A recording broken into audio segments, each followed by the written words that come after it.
Welcome. Hello, welcome back to the Retro Recipes Kitchen. Your friend in retro, Perifractic here. Now, I can remember when I owned a Commodore 64 back in 1984, walking into WH Smith's and seeing the Commodore Plus 4. I would play with the keyboard keys and admire its robust styling, but I never really understood what it was, and it was discontinued just a year later. The year Back to the Future came out, in fact. And until recently, I still didn't know too much about it. Did you? Well, with a name like Plus 4, it must have been better than the C64, right? Well, let's pick one up, maybe from Ashley, go back in time, and explore this little beauty for ourselves in this recipode of Retro Epices. Great Scott!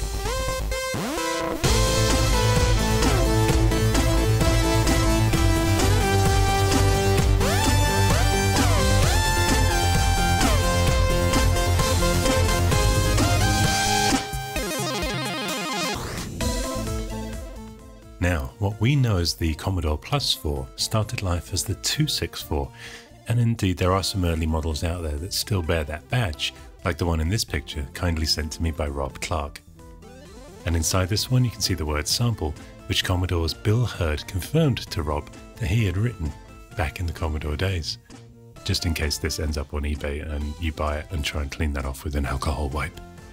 But there was intended to be more to this line of machines, which included the Commodore C16, the cost-reduced C116, the 264 and the 364, and they were to be aimed as business machines, billed as the productivity computer with software built in.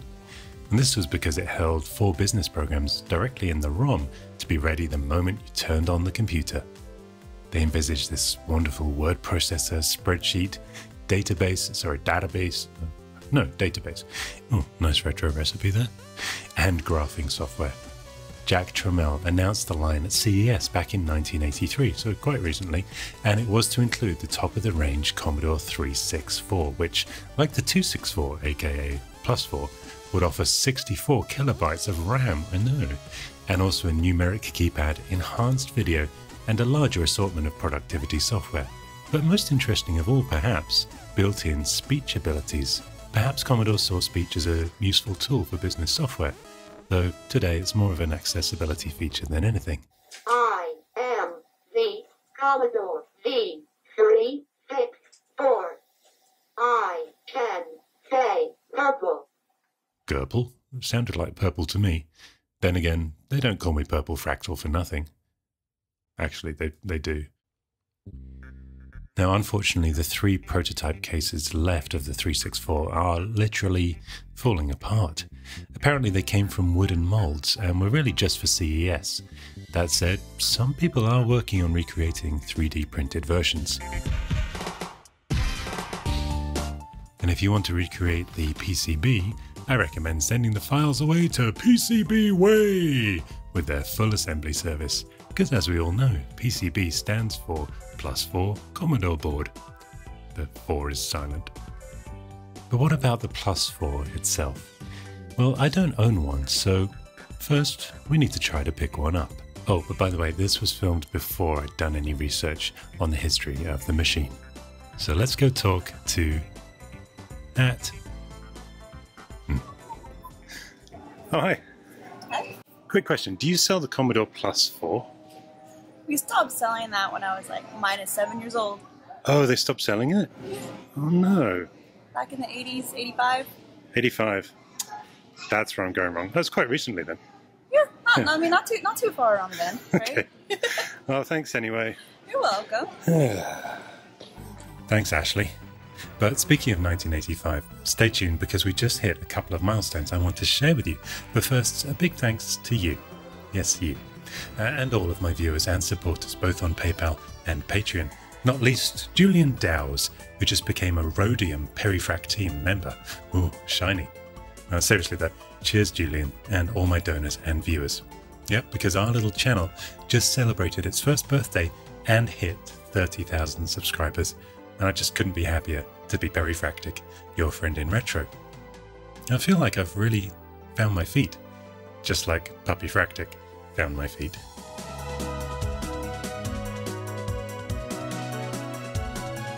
Well, shoes. Maybe I'll do an extreme refurb. What do you think? Speaking of Einstein there, wishing she could turn back time. Great Scott! Let's travel back at 88 miles per hour, Marty, to 1985, while I stop doing this silly accent and give some good news.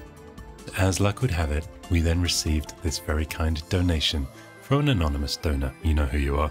So let's explore our Plus 4. And while I unbox this, we'll talk a little bit about the machine. Now, it shares basically the same internal architecture and peripherals as the Commodore C16 and the cost-reduced C116, which seems strange to me as the C16 looks like a Commodore 64, yet is actually more like a Plus 4. And the C16 and Plus 4 are intercompatible, which seems great until you realize that because the C16 only had 16 kilobytes of RAM, pitiful, right? Software houses were limited to making smaller games in order for them to both be compatible with the Plus 4, even though it boasted that 64K. But perhaps the biggest surprise of all is that it's completely incompatible with what by 1984 was a vast array of Commodore 64 software. And worst of all for me, if you've watched my original SID created music videos here at my channel, no SID chip. Why Commodore made those choices was likely down to cost, as Jack Tramiel had wanted hardware that apparently he thought they could sell for as little as $50 per unit. And whilst the machine does have a lot of love in Europe, particularly Denmark, where it was used to help hearing impaired people communicate by phone due to its built-in modem compatibility, although not using the 364's speech synthesis. I can say double. Oh, Gerbil, I heard it that time. And also is popular in Hungary, where Commodore dumped all the discontinued stock. Ironically, pretty close to Jack Tramiel's envisaged $50 price point. But to complete our final inventory clearance, we're practically giving you the Plus 4 for only $88 consumer direct. Yes, the popular Plus 4 computer. Yours for only $88. Alright, stop shouting, mate. But in the US&A, it was not well received. In fact, comparing the Plus 4 to the Commodore 64, they dubbed it the Commodore -60. Yikes, that's cold.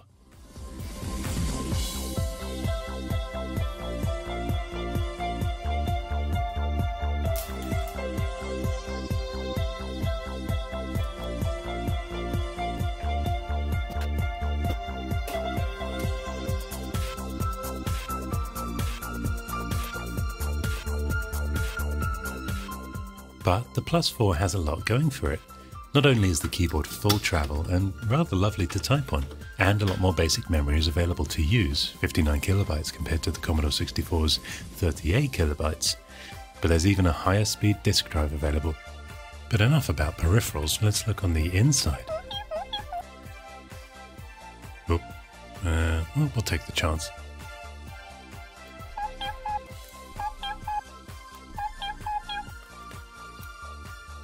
So after I've removed the keyboard here, I've noticed this strange kind of crystalline substance on the inside of this model. And it looks like the glass that surrounded this inductor just shattered. There's another inductor in here, so let's check that one out. And we'll redo that thermal paste in a minute. And yep, that one's shattered too. Just from age and heat, but actually it shouldn't affect things. So I'm just going to clean that up, and if it ain't broke, don't fix it. I mean, it is broke, but it still works.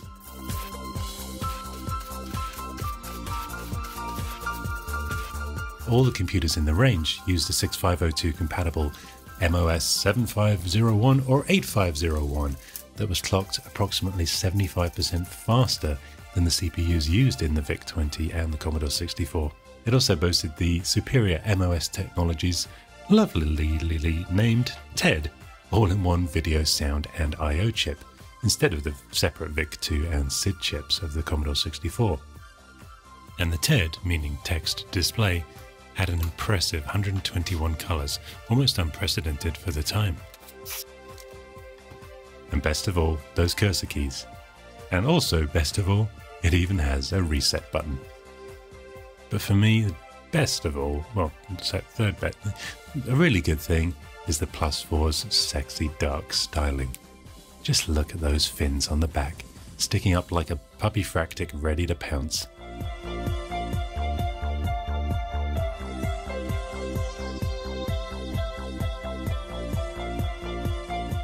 Speaking of which, its design certainly inspired some people to envisage just how you might take this further, like this drawing envisaged by the uber-talented Nicholas Jansen.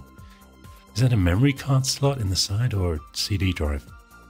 Well, speaking of design, CDs and Puppyfractic, well, this sort of speaks for itself, doesn't it? Naughty girl. Now ultimately, when Jack Tramiel left Commodore, the machine was released at a whopping $299 price point and lasted only a year before being discontinued, after selling only around 500,000 units. Well, I say only, I mean that's compared to the Commodore 64's rumoured 16 million units. But why was it discontinued? Was it really that bad? Let's take an even closer look at its main selling point, that business productivity software. Yeah.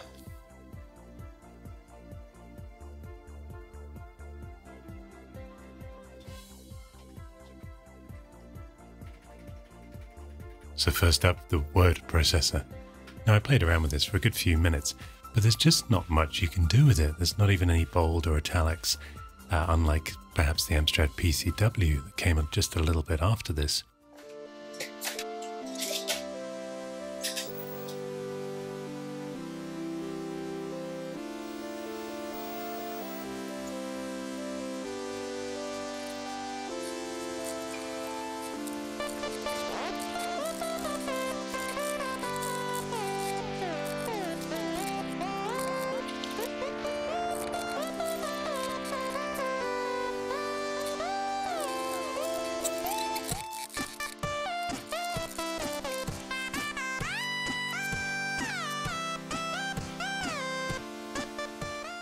What do you think? That good, huh?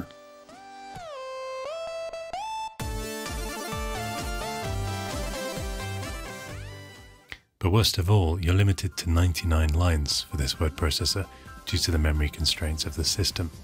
So let's try something different. How about a good old-fashioned, well literally old-fashioned spreadsheet? You can maneuver around the cells. It didn't seem to accept any text entries, it's got to be numerical. And then the formulas certainly won't be what we're used to today. It took me a little while to work out just how to add up 2 rows.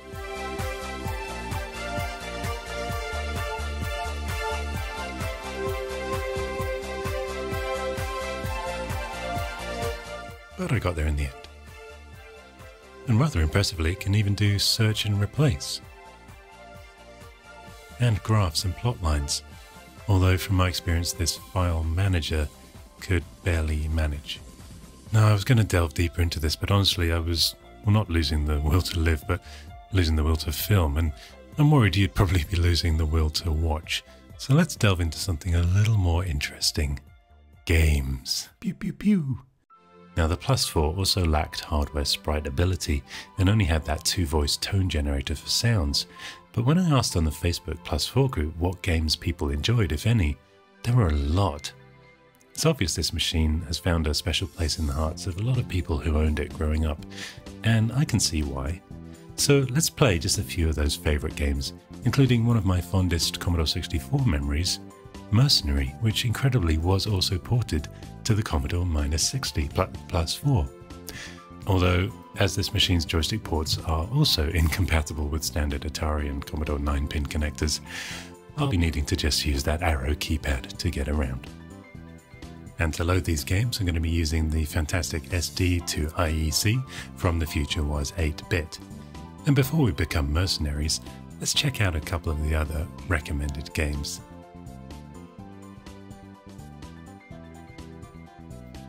So first up, let's play Auf Let, Monty. It's a game I used to love on the Commodore 64. We'll see how it compares.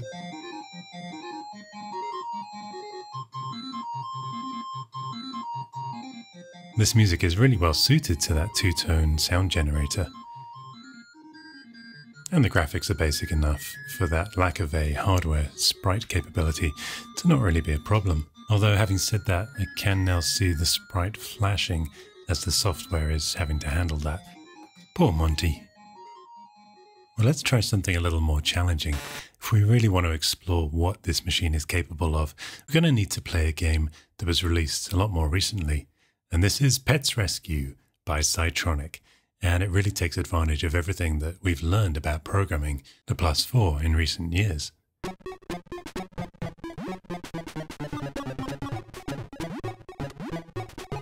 Now, if you compare this graphics to Auf Let Monty, it is, well, it's really impressive, isn't it? It's not quite a Sam's Journey level, but then this isn't a Commodore 64 with hardware sprites. But what these guys have achieved with this game is pretty special. And the object of this game is to rescue pets. Don't tell Puppyfractic. That was her. I think she heard us.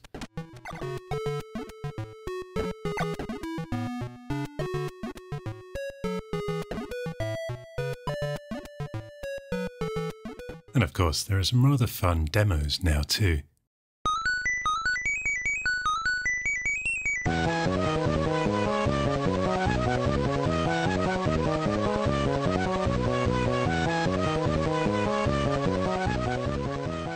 Now that modern stuff is undoubtedly most impressive. But let's go back in time to the original software and see just how impressive some of that was too, as we play Mercenary Escape from Targ. Having crash-landed on the planet Targ, en route to the Gamma system of Damocles, the player's main objective is to find a means of escape. In a trademark element of what would become the Mercenary series, there are several ways to achieve this end. A civil war between two factions, the Palyars, indigenous good guys, and the Mechanoids, invading bad guys, affords the player an opportunity to earn money to buy their escape from Targ.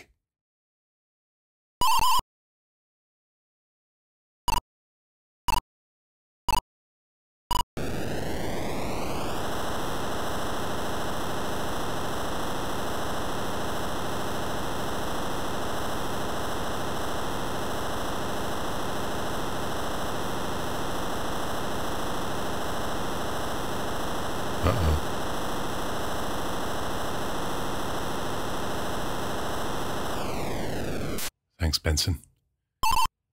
Oh, Benson.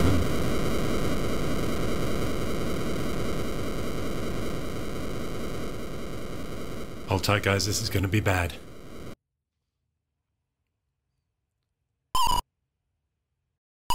Manual control. I think you're on Targ. Yep.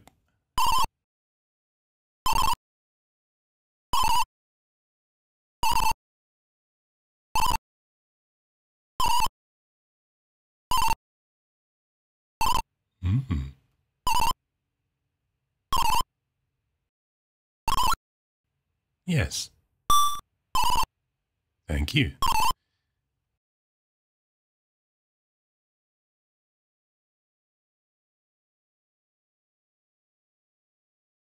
Wow, we made a right mess of our ship. Landed nose first in the ground. Yikes. So let's jump in this new one and explore Targ. So how was Mercenary ported to the Plus 4 and these other 8-bit machines from the Amiga and Atari ST? Well, apparently, the line drawer was optimized using symmetrical lines, so the line was drawn from the center outwards. Simple logic operations allow 2 pixels to be drawn from a single vector calculation. Not that perplexing, is it? Now, there are a few different ways to escape from Targ, but instead, let's just fly around for a minute and explore some of the Easter eggs that you can find in this game. Yep, even on the Plus 4. Happy Easter, happy Valentine's Day, everyone. We've got Boscha Stadium. There it is, the Eiffel Tower. Wait, is this the Death Star or Mercenary? But I'm looking for something very specific. Some of you will know about this already. There it is. Do you recognize it? No? Oh, let me turn the ship around. Hold on. Come on, Benson.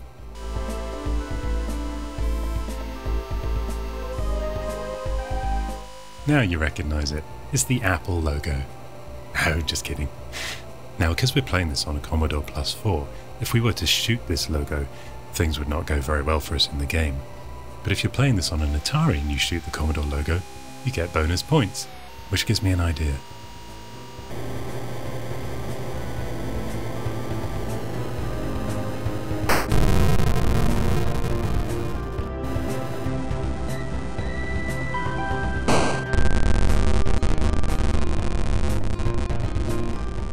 Don't worry, I love Atari, despite what you just saw. As I play this and just remember how incredible this game was for the time, I can't help but think Paul Wokes, who wrote this, was just a genius. He sadly passed away on the 15th of July 2017, but his legacy lives on. Now, if you haven't played Mercenary before, you might be thinking, this is pretty cool, but there's not much to it. Well, actually, we go to some of these buildings and hit E for elevator.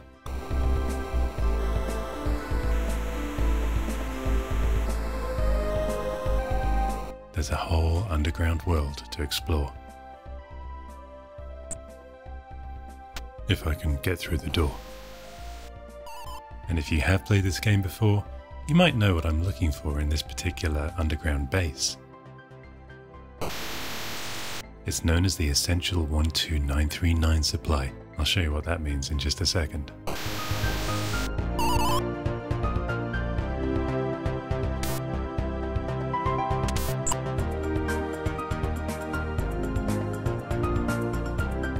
We will pay for palliar requirements when delivered to our control in this complex. I think I'll just take you instead.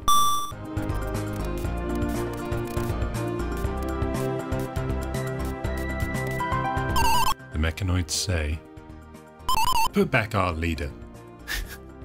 No. Fine. I've got something more important to get. Now where is it? Ah, there it is, the Essential 12939 supply. Don't get it yet? Let me look around the back. Now you get it. As am I going to get it. Good, I was thirsty. I wonder if Jess at the Video Game Soda Machine project knows about this. This is a database of all the soda machines that appear in video games. Because why not? ECDM... No, I don't see it there. Technically I think it is a soda machine, right? Well, let's submit it to her just in case.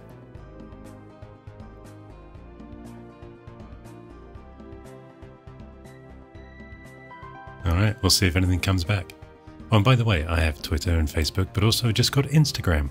So come and enjoy some hashtag retrocomputing images with me there. And that's about all we've got time for in this explore of the Plus 4. I think ultimately it's fair to say that the machine wasn't successful due to that poor software compatibility, bad timing with many people moving to PCs for business software at that time, and that business software itself just wasn't up to the task. In fact, you couldn't even fit the captions of this episode about the Plus 4 into the 99 lines that word processor's memory allowed.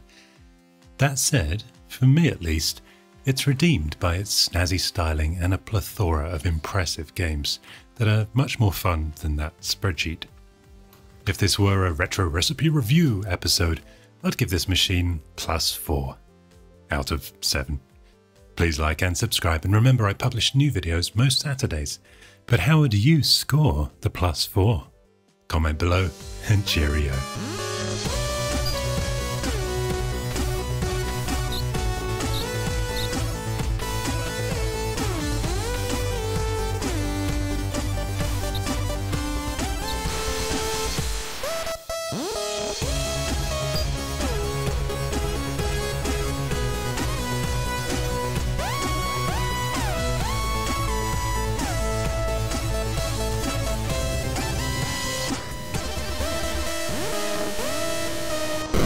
Purple.